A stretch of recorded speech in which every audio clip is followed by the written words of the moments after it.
Combien est-ce que vous avez de hizb? Vous avez 60 hizb. Est-ce que vous avez entendu parler de Salwan Momika, ce brûleur de Coran contemporain entre guillemets? Vous savez quel a été son délit à cette personne-là? Il a brûlé, il a insulté le Coran à plusieurs reprises dans des lieux publics et lors de fêtes religieuses musulmanes.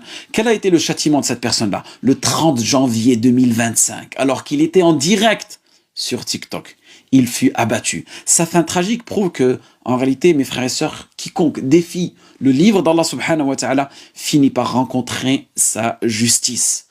Et quelle est la leçon à tenir de cela? C'est qu'Allah subhanahu wa ta'ala dit dans le Coran: Inna nahnu nazzalna dhikra wa inna lahu lahafidun. En vérité, c'est nous qui avons fait descendre le Coran et c'est nous qui en sommes gardiens.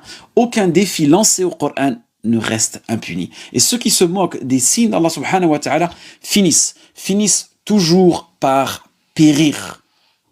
Mais le Coran reste inchangé, préservé, et continuera d'être récité jusqu'à la fin des temps. Donc, Salwan a péri, mais le Coran reste en vie. Donc, si tu dois t'attacher à une seule chose, mon frère, ma sœur, c'est à la parole divine. Car tout ce qui est sur cette terre est créé, à l'exception de la parole divine qui est incréée.